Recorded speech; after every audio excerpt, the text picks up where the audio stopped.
Right, well, we haven't had anyone come in for the last minute or so, so I think we'll go ahead and get started. Welcome to today's training. It's The Future Starts Now. We're going to have a discussion about what is possible. I do want to really quickly go through a couple of things before we introduce our co-hosts. So I want to talk a little bit about our family networks across Central and Eastern Oregon. I work with CODSN, Central Oregon Disability Support Network, and we are the family network for families with children that experience disability. We're a member of the Oregon Consortium of Family Networks, and we have 3 additional family networks in Eastern Oregon that are programs within CODSN. They are Community Force, and they're in Baker County, Kintsugi Disability Support Network in Harney County, and Family and Advocacy Support Network in Klamath County. If you get a chance, it would be great to check out their websites and their Facebook pages. Family networks are a really important part of the communities that we're in.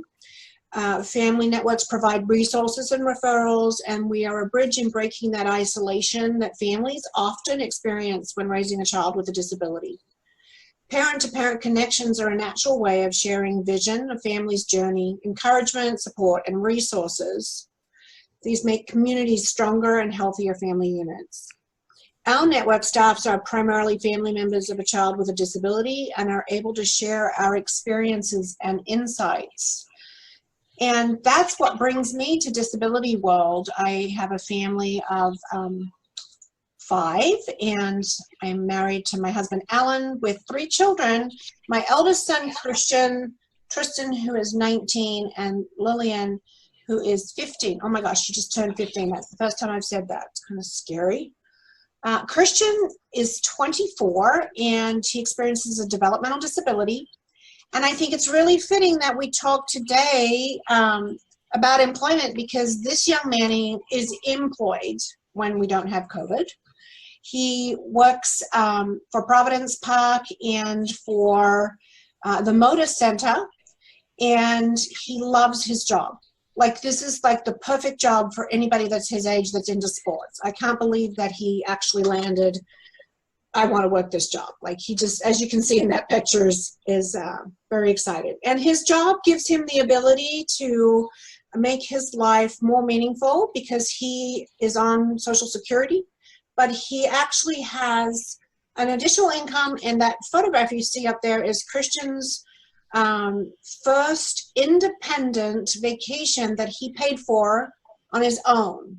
He went to Hawaii with our family, and he paid his way. He bought his ticket, he paid for his bedroom in the condo, and he paid for the activities that he wanted to participate in over there. So I think it's never too early to talk about employment. We had conversations with Christian when he was little, and as he got older, he really understood that this is part of being an adult and growing up, and is so excited that he now has moved out of our home, believe that or not, and is living in an adult foster care home and is thriving. So he has developed his vision for the future, and we have come alongside him and supported him in that. So that brings us to we're going to have this amazing training today, and I want to talk about a few housekeeping rules that we put in place. Well, not rules, but suggestions. We ask that everyone stay muted, because we all have busy lives going on in the background oftentimes. We're asking that you use the chat box to ask the questions, and we will answer as we go along. We're asking that you turn off your cameras, and this is mostly for our security. We don't want to be recording this and then showing things that are going on in the background in your home that you might not remember happening. We will, as I said, be taking questions throughout. Please put them in the chat box, and we will try to respond as we go along. And anything that we miss, we'll cover at the end. The slides that you see in the PowerPoint will be shared with you after the training, and we will be posting them up on our website as well as this recording. If you need a certificate of attendance, would you please email me at jenny@codsn.org, and I will provide you with that. We are so excited today because we have 3 amazing speakers joining us. All 3 of them are part of Oregon APSI, which is an employment for all, and I'm so excited because this is such a passionate part of the work that I do. So we have CJ Webb, we have Michelle Furman, and Tony Smith. So I'm going to hand that over to them just after a quick moment, because we would like you to try and participate in this poll we have. So I'm going to start that right now. And if you could just answer the age of your child, that would be super helpful.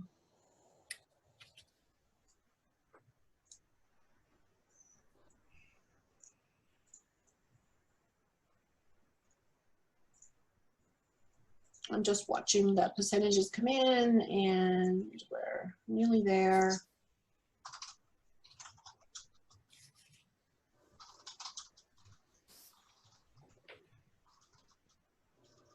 Okay, we're there. So I'm going to hand this over to these 3 wonderful ladies that are going to talk all about the future, and it starts now.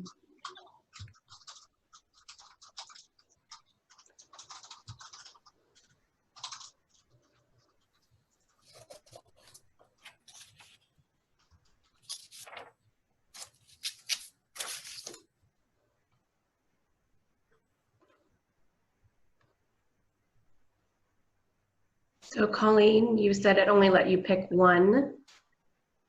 Who would be the +1 from? So Colleen actually has several. Colleen, do you want to put in your chat box the ages of your children, please?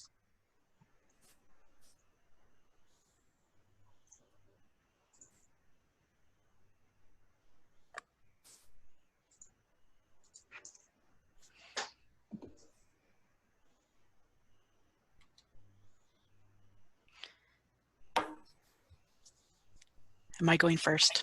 Sorry. Michelle? Yeah, so I was waiting to see, 4, 7, 10, 12, 13, 14, 16. That's a full house. Yeah, the whole range.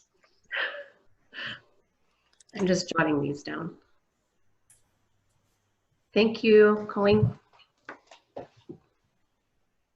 Okay, great. Thank you. So yes, let's get right into what we're going to be talking about today. My name is Michelle Furman, and I'm very excited to be here with you all.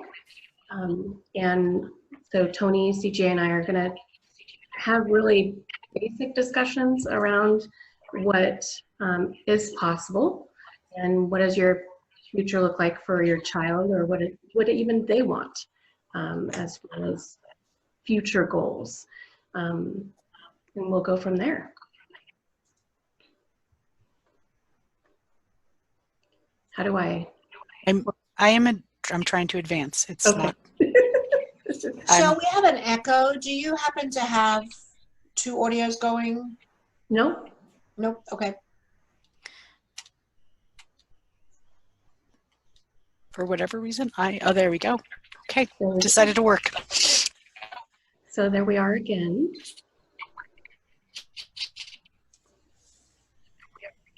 So during our time here, our assumptions, I'm wondering if I should do something different if you're still getting some feedback. Sounds good to me. Okay.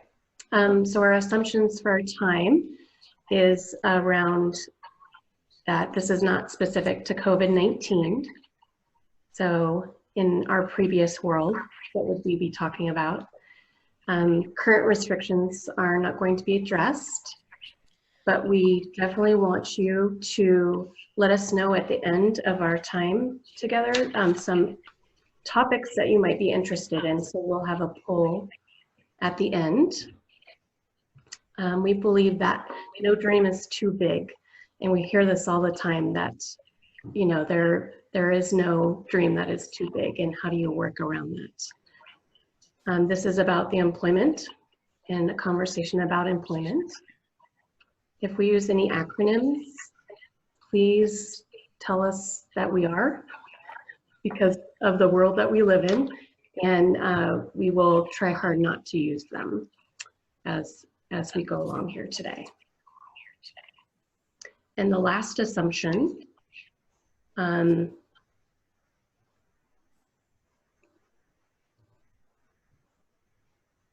we are, that you are the expert of your child. And I bring us back to back when your parents were starting to talk to you about what employment looks like. And I'm sure from that conversation to now, things have changed immensely for all of you. And so nothing's written in stone. And so that's really about how we grow and build and work on those dreams with our children. Again, we're just kind of touching the surface here. And we want to talk about what does the employment conversation look like, and learn the importance of them at an early age and throughout childhood, and give you some tips around what that might look like. Tony's going to talk about, we're all going to talk about transferable skills. What are they and how they lead to employment with early planning. And technology, yes, I'm sure this is a big conversation around your homes, especially with online schooling and what was being used for your child. And then what else is out there that might be used along the way as far as what's next. And then person-centered planning. Why could these be important, and when is it best? When is the best time to do them, and then give you some resources that will come at the end of our training today. Hi, I'm CJ Webb, and I just thought I would start with that employment conversation. And one of the things that for me is, at an early age, obviously the conversation is different than as for an older child. And I already started showing my slides, so I don't know the exact age of the children, but I think it was about 4 to 16 that we have on here. So that 4-year-old asking those questions about maybe you know, what they want to be. It could be talking about superheroes and things like that, but that can be built upon about that superhero and things that they did and what they accomplished. So the age of that employment discussion is going to change, but there's that focus to kind of be constant on thinking about that and then building on it as your child gets a little bit older. So, you know, as they get older to 10 and different things like that, thinking about if your child did say they wanted to be a doctor, what did that look like? What do they want? What does that mean to them? So asking different questions, but also just really letting that kid just go and have some freedom to express what they do want to be, even if you'd as a parent go, gosh, I have no idea how that might happen, what that could look like, because at a young age, you don't have to figure that out. It's really about just building that employment is that expectation, which most people have for all of their kids. And so having that same expectation for your kid with a disability. And some of the things too is, you know, what have they dreamt about? What do they dream to see themselves at in the future? What that may look like. And so the photos that you see on the slides are a variety of different things, but the one in the corner that just isn't a person but has a lot of different things is this from a person through over time collected things that really helped them and grounded them throughout, and now they have a job and they leave these things on their desk to remind them of kind of the funny person that they are, and how can they incorporate fun and being funny into their job.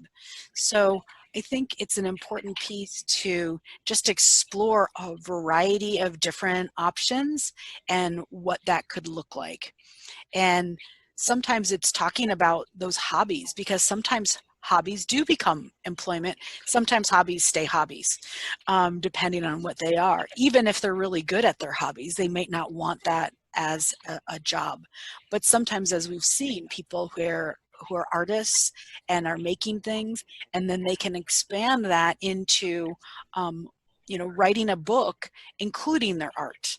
So a variety of different things. And as a young child, we don't have to know what that's going to look like, but building and exploring those options. A real quick little story is when I was a kid, I wrote a lot of books, and I wasn't very good with words, so there was a lot of pictures and games in there. And it ended up that I actually get to do that in my current job of drawing pictures and having that be a learning tool for adults. So I never really knew when I was a kid that that was going to be able to be something incorporated into my world. And then it did. And I look back at all of the things that I did do and realize I've always loved that. So it doesn't always have to be that full connection, but it could be a piece of that connection. Tony or Michelle, did you want to add anything? I think I'm going to wait till the next one because you covered that very well. Okay, well then you're up, Tony. I was trying to postpone having to talk. Okay, hello guys. So this is my first time being on a webinar. If you don't see me shaking, I tell you I am, but I'm gonna get that out there and now we're on. So mine is to talk about transferable skills. And first I wanna let you know I've been working in the field for since '94 and in employment services since 2008. I currently have a 4-year-old, a 6-year-old, and a 19-year-old, all nephews, that have some type of either physical, developmental, or mental health. There's something, and it's just been fun learning with them, especially being in this field now that I have a little 4-year-old. I get to learn more. I have a 15-year-old son who is a teenager. That's really enough said about that age. But transferable skills, so talents and abilities that can transfer from one game, task, or job. Right now, I'm going to talk a little bit more about the games and the tasks because that's what we're dealing with younger children is we learn by play. And so what do we learn when our kids are playing? I have a picture here of my nephew. This was last weekend. We went fishing and I learned a lot about him at this task. One is that he is really good at learning by observation. When I was going fishing, I wasn't planning on taking him. I was taking my dad. He kept touching the fishing pole and just knew he wanted to fish. And I'm like, well, fine, I'll let him do it, but I'm gonna have to be safe because there's a hook on the end and there's so much technique that you have to use and all of this that I was a little hesitant. And again, I learn every day working with my nephews or living with my nephews, that I wasn't totally comfortable letting him do it because it was my fishing pole for one. Anyways, I did. I set him up because I had promised him the night before that if he didn't touch while I was trying to get everything set up that I would let him fish the next day, and he remembered that promise. And he went for it. I really just did a cast for him, and he immediately took over the fishing pole, and while I was attempting to give instruction, he just started doing, which was a really big learn for me of, he doesn't need it. He doesn't need me to be holding him back. And so instead, I just started taking pictures and taking note of what I saw. What I saw was a lot of hand-eye coordination. I saw a lot of focus. He spent a good 45 minutes at that. For a four-year-old, that is pretty darn good. My 10-year-old nephew quit within 5 minutes. He had safety down. He stood where I asked him to stand, and he stayed there. He wore his life jacket because we were by water and it was a little drop off. So I would say a transferable skill for that would be in a job down the road. He would be more comfortable wearing PPE or using personal protective equipment such as gloves, goggles, depending on a job if he needed to. Spatial recognition, so he knew not to be pointing the pole or the tip of it towards people. Did not poke my eye out once. I did not get hooked with the hook once. He had great balance and the mechanics, the general mechanics. When I handed him the pole, I didn't need to even teach him how to reel in. He immediately grabbed it and started doing it. He understood that. He understood the outcome of what he was doing, the objective of fishing.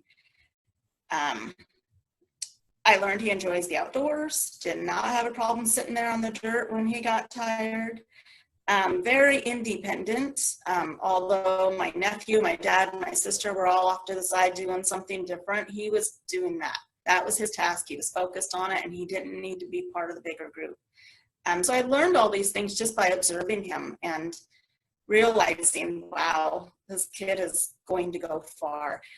And that's one task. That is one thing. I watch him do so many other things in life that he's always busy and trying to figure things out. Very big at problem solving. So I wanted to kind of translate some of those into transferable skills. So mechanics, the reeling, hand-eye coordination, proper position of the rod. I didn't even tell him where to hold it or how. He just knew. Balance, holding it while reeling it in, was remaining stable and steady. Focus, he was patient, he was steady and reeling in. I didn't have to give him the like go slow or go faster. He'd seen it. Very observant, had follow through, just continued to do this until he caught a fish, which unfortunately we did not that day. We caught a lot of seaweed and moss. Another one is learned by observing. He's very little direction, knew the objective before he started, was aware of his safety before he started, and used critical thinking. All of these things were things that I didn't have to teach him. He had figured it out either on his own or through watching someone else do it. I found out later, I had assumed that he had been fishing a few times.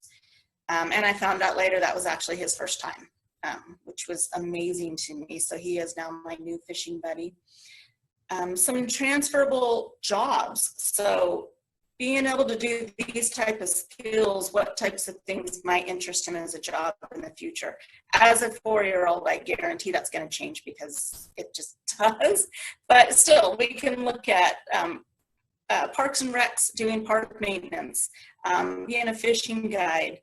Pretty much any job that requires or that allows you to be self-directed, independent. He's very independent, likes to do things on his own. He can share when needed, but he prefers just to figure it out and do it on his own. This one I don't have a picture of, but I have another example of a transferable skill that I worked with someone doing discovery a few years back. And one of the things we were going to look into was whether or not she could use office equipment. And I had asked her if she'd ever used a copy machine, even a calculator. What was the other thing we did?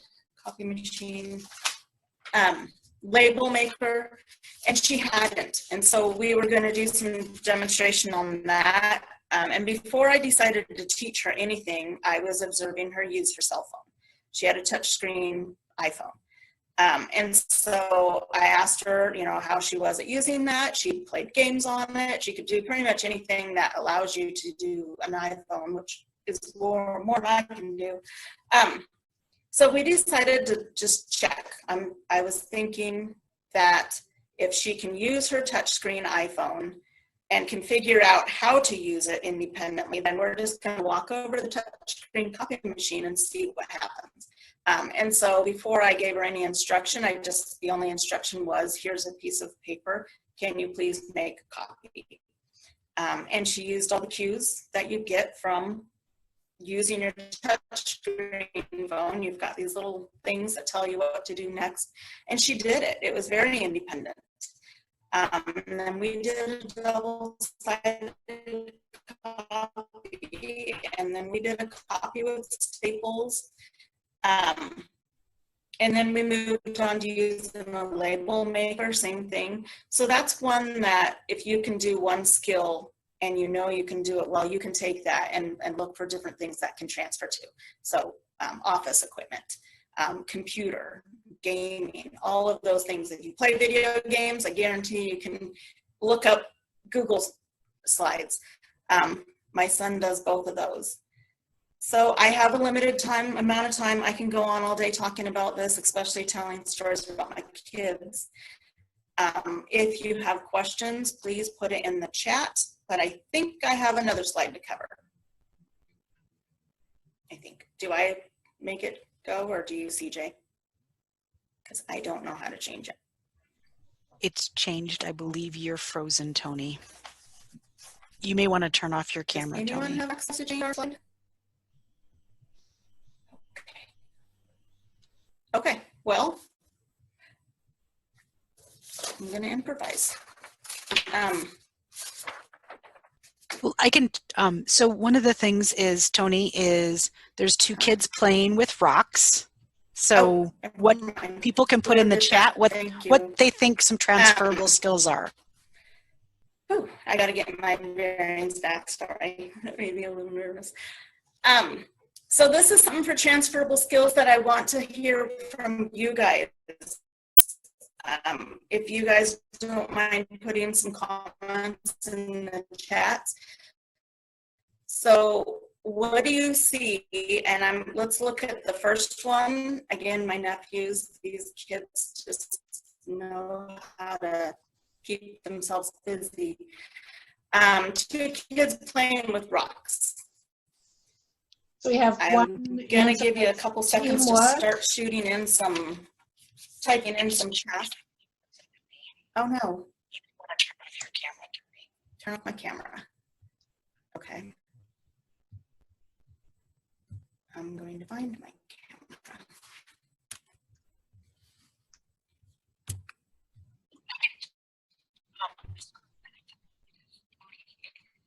So Jenny, you said there was someone had some. Yes, so there was so the two kids playing with rocks is teamwork. Very much so, yes. It looks like they're building something. Right. Look at them being very creative as well. It's quite the skill that they've built it from larger to smaller. So they're right. Really thinking about how to stack. Taking turns. I'm still frozen because I'm not figuring my screen changed how to access my camera. Okay. So Tony, you've unfrozen.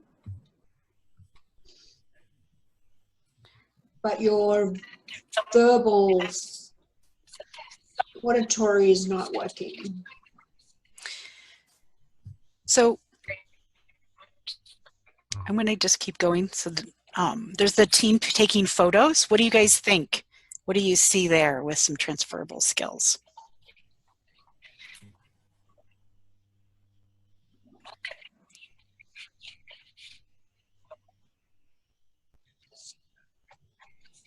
Focus. Right. We see patience.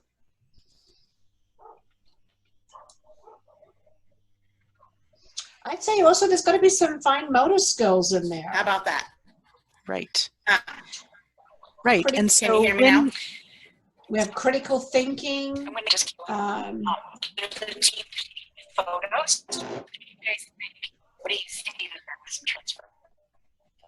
What type of jobs do take those kind of skills of being patient or that skill to take a photo? What jobs could translate into that are outside of taking photos and photography? What are ideas? Well, we're waiting for people to put into the chat box. We have Layla's son says it's a big chicken nugget. I think he's talking about the two kids playing with the rocks, maybe.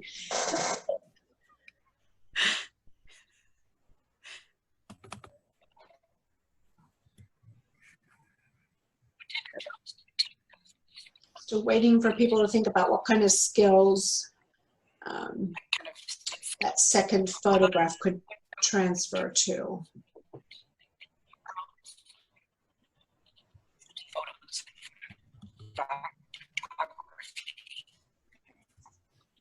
So I'm going to put Tony on mute for a minute just so that she can continue to work on her technical issues. Michelle, what do you think about that? What type of job do you see as the teen taking photos?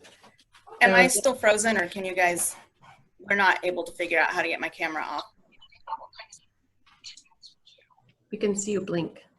But so as far as the team taking photos, I believe looking at even like drafting, you know, you have to be focused in what you're doing, exact. I think patience was shared, all of those things. A lot of that can be done electronically now too. So he's definitely savvy enough to be able to use a camera, and it was quite the camera because I was there when he was taking that picture.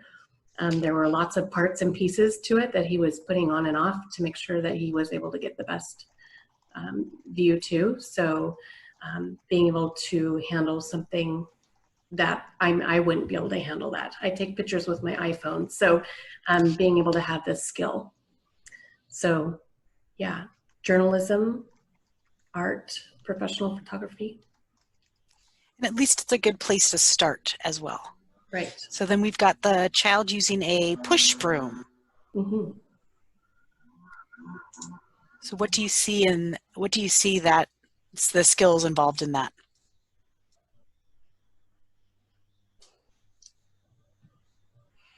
So we have janitorial skills, journalism, art, professional photographer, large motor, fine motor. I see strength because that broom is way bigger than he is. Yes. Well, and there's something in this photo that I find interesting is he looks like he's trying to be a little bit of a role model maybe to his younger brother. Mm-hmm. So maybe he's trying to get his younger brother to do something as well. So there's something included there that we might be able to watch and build on. So with all of these things that Tony was talking about initially with transferable skills is looking at all of these different options that, you know, everyday things that kind of go on can really build on those skills that can translate to an employment situation.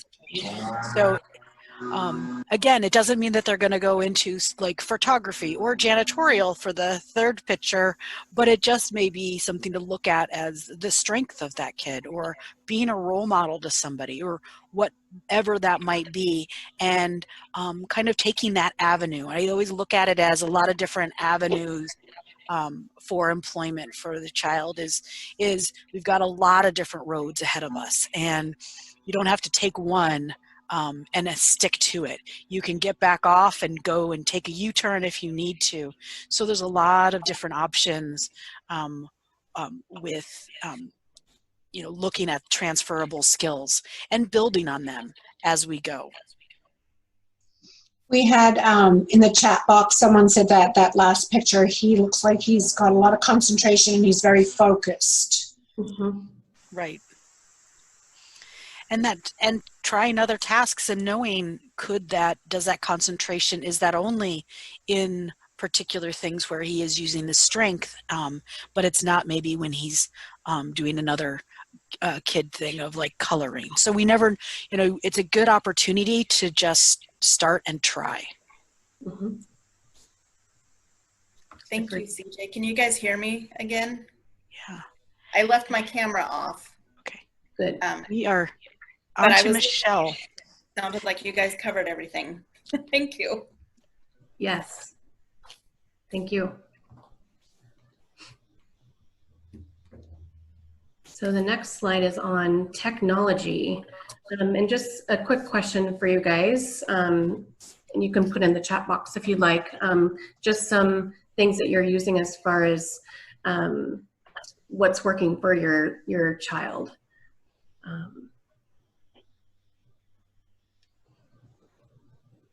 And talking about, like I brought up earlier, even the technology that smartphone technology that kids are using for school right now. What does that look like down the road? And even when they, leave at 21, transition, do they have those tools that they'll be able to continue to use that works for them? I saw some answers there. Yeah, so we have smartphone, Chromebooks for school, visual supports, iPad, Google Classroom, Notepad, Alarm, calendar on the phone. Great. Yeah, so being able to utilize all of those things that they're using now, translating that into how do you use that on a job or in a job, because it's something that you're used to, but also know that, if your child is 4, they might be using something completely different, when they're ready to work. And so being able to be an advocate to push that option for your child when new technology comes around. Try something new, definitely. And then when you're looking for any kind of accommodations for work, this is a great resource for you, askjan.org. It's free once your child is working, but you can definitely go and check it out and see what kind of accommodations they suggest for, a child that's needing that kind of support. So definitely use that as a resource. And thank you all for sharing what you're using. And I'm going to add one thing, Michelle. Yeah. Is the one thing that I think about too is in school, children get a lot of support a lot of times around technology, but it may not be what they're able to use in a job because it was school staff and training things. So you also want to really remember when your child's getting older and going into employment, what is that technology going to look like in that regard? Because it may not be the same as school, and you may not always have someone there. School staff a lot of time all get trained on it in that school environment, but now it's a work environment, and you want to just think about that piece of it. Thank you. Tony, did you have anything to add? No, not on technology. Okay. So person-centered planning. So one of the things too is I am a person-centered thinking mentor trainer, so I can train other people to utilize person-centered thinking skills. And so person-centered planning is I think a great way to kind of capture that direction of where you want your child to go, and always thinking about there can always be that employment flavor in there as your child is growing up, because a person-centered plan isn't just for one age or one purpose. But if you're wanting to capture some of those things, like those transferable skills that Tony was talking about, it may be a good time to start at a young age, to start gathering that information through a person-centered plan. The goals and outcomes of a person-centered plan may not be towards employment when you're 4, 8 years old, but you can still capture that and then move that forward when they are getting closer to that work age. And working, at a young age, it may be at 10, they're going to go volunteer somewhere. And person-centered planning, if you're not familiar, isn't just one thing. There's a variety of different things. There's 2 different ones up on your screen. One is mine, because I can share the whole path, because normally you can't share a path because there's too much personal information in it. And it always, no matter what planning process you use, there will always be an outcome. You have a purpose and you have an outcome.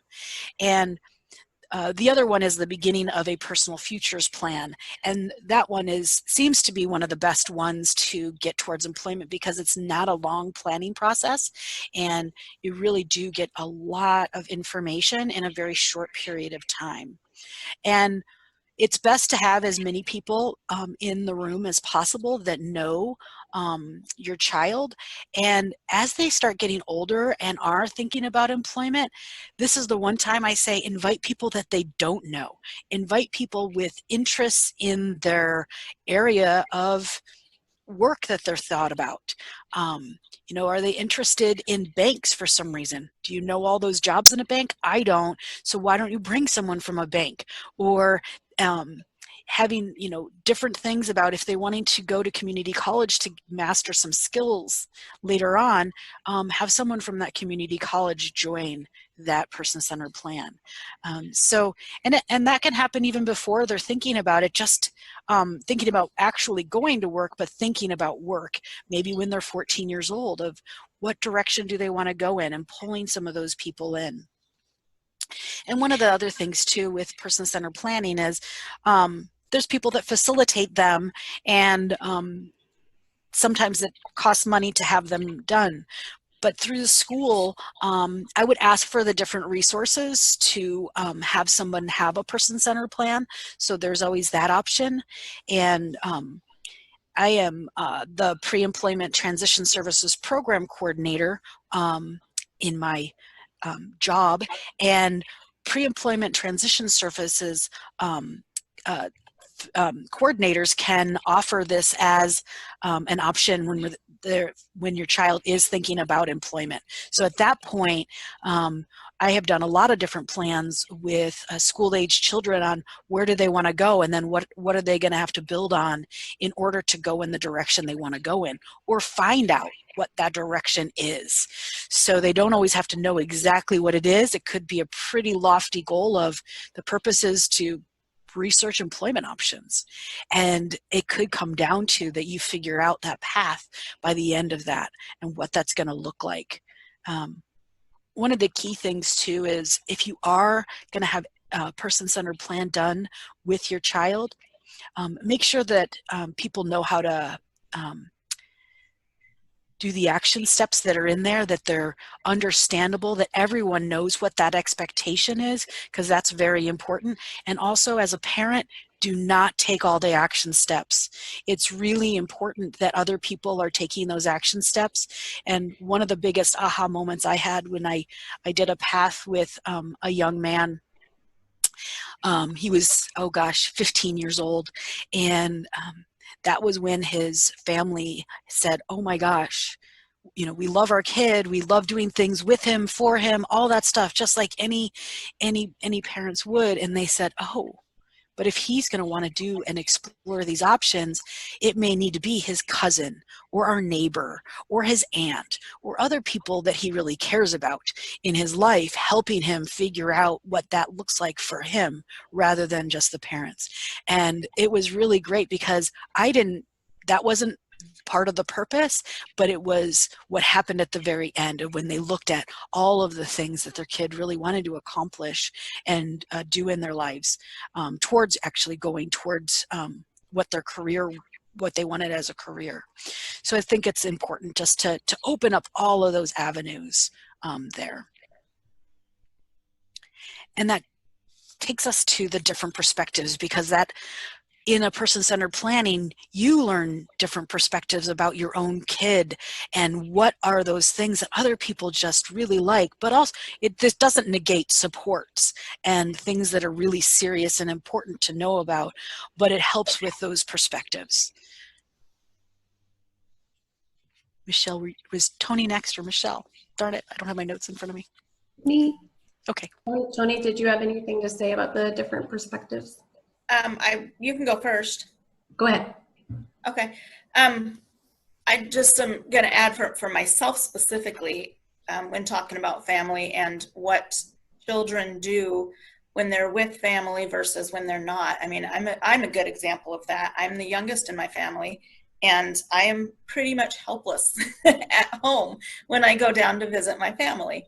My two older sisters have always spoken for me, and they pretty much make my life easy. I'm still a little pampered around them. But in my career, I'm pretty independent, aside from technology and not being able to use the camera. I can do a lot of things that even my parents question every once in a while, like, what is it you do for work? They really don't understand, because at home, I'm not that person. I have an example of a gentleman that I took grocery shopping. I was working with him one afternoon, and normally his day staff would take him grocery shopping, but this time we were just together, and he said, hey, let's go get groceries. I said, okay. So we're there at the grocery, standing in line, where all the stuff's on the vending machine or the little thing, and he hands me his card and says, here, Tony. And I'm like, serious, I wasn't trying to, I just was curious, what do you want me to do with it? You've obviously got it in your wallet, so what do you want me to do with it? He's like, you swipe it. And I'm like, oh, okay, well, go ahead and swipe it. And he swipes it, and he's like, okay, now you have to push in the numbers. And I'm like, well, which numbers do I push in? Because I didn't know. And he, had it in his wallet, and he pulls it out and said, these numbers. I'm like, well, go ahead, push the numbers. And he did. And enter all of that. He ended up doing the whole transaction on his own while teaching me how to do it. And what I had found was with his regular staff that took him shopping, they always did it for him. And so he didn't think he could do it on his own, but he had witnessed it enough times that he was able to walk me through it and teach me. He actually enjoyed doing shopping with me, so we just made that every Monday we would go. And the third time around, we adventured over to self-checkout. I'm like, hey, let's try something new today. And those machines are pretty user-friendly with cues and all of that to teach you what buttons you're supposed to push next. And he did really well and became pretty independent at that. And it really was just a change in scene, having a different staff that really didn't know they were supposed to push the numbers in for him. Kind of forced him to do it himself and realized that he could. Then I let the staff know, hey, from now on, you don't need to be doing this. And they stopped, and then I saw some reports of how independent he was later. I'm like, wonder why. But no, that's just an example of that different perspective of who you're with. Sometimes you can try more. You're willing to try more. Yeah, that's all I had to add. Yeah, I think too, just being able to have those conversations with family, if your child is with grandma and or grandpa, what did they do? Did they do something new with you?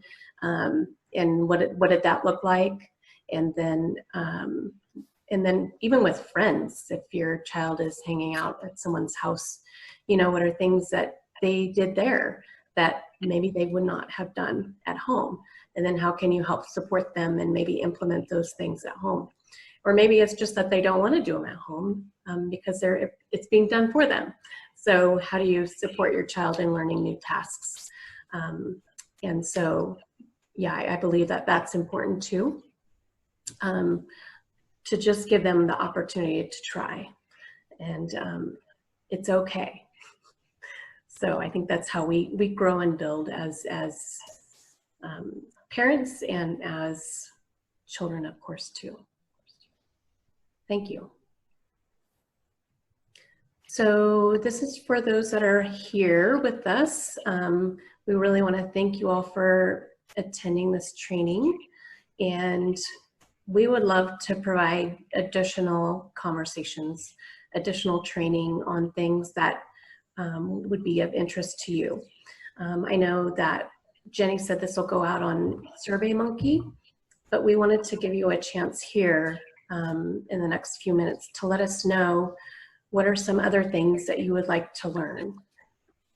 And so we have employment conversations, more about that, identifying transferable skills, technology, person-centered planning, and practices, and any of these topics during COVID. So give you a couple minutes to answer that. If you could, we would appreciate that.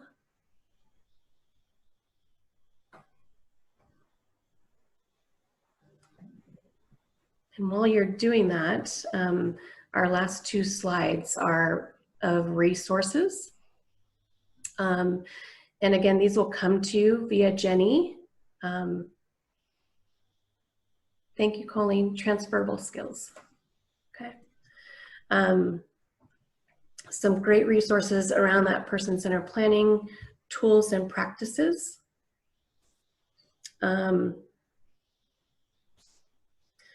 The Disability is Natural by Kathy Snow. That is a great source for new ways of thinking. And then we were going to show this video, Everyone Dies, but not everybody lives. And we would highly encourage you to watch the video. It's quite moving. And We might have time. Might have time. If people don't have questions after. Okay. So We'll we see. might be able to play it. And then the last two, Dignity of Risk article. It's by Janet Schaus. She is a parent of a young adult with autism and is an incredible advocate for employment. And then the last, The Business Case for Hiring. Person with Disability is a YouTube video, and it just talks about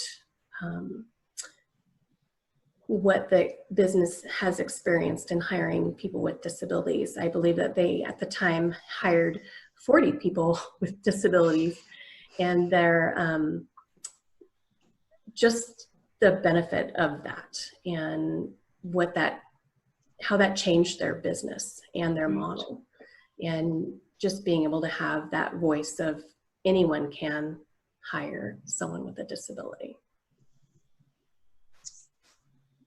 These are all great. Anything to add there? I don't. Did anyone have any questions, or we could open it up for questions? And I guess I'd rather have questions and things like that than showing the video. Yeah. You can see the video on your own.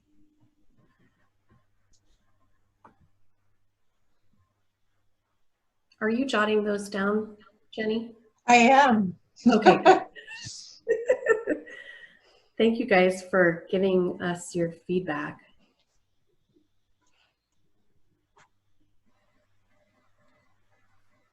So, transferable skills,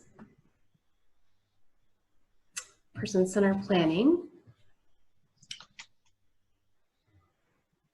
preparing kids to work through volunteerism. Oh yeah. Yeah. That's a great one. It's a big one. Starting a local business that hires youth and young adults with disabilities. So Sheila, are you starting a local business, or on how a local business would hire youth?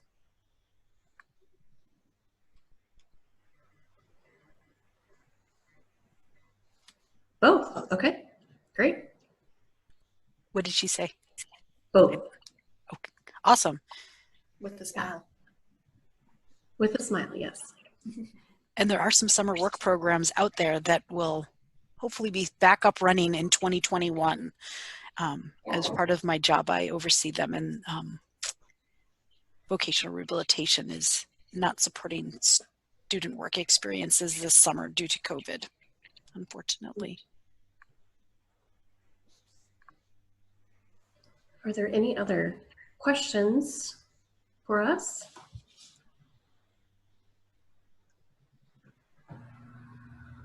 Again, thank you so much for your time and being patient with technology. Sorry about my technical difficulties. I'm just a voice now.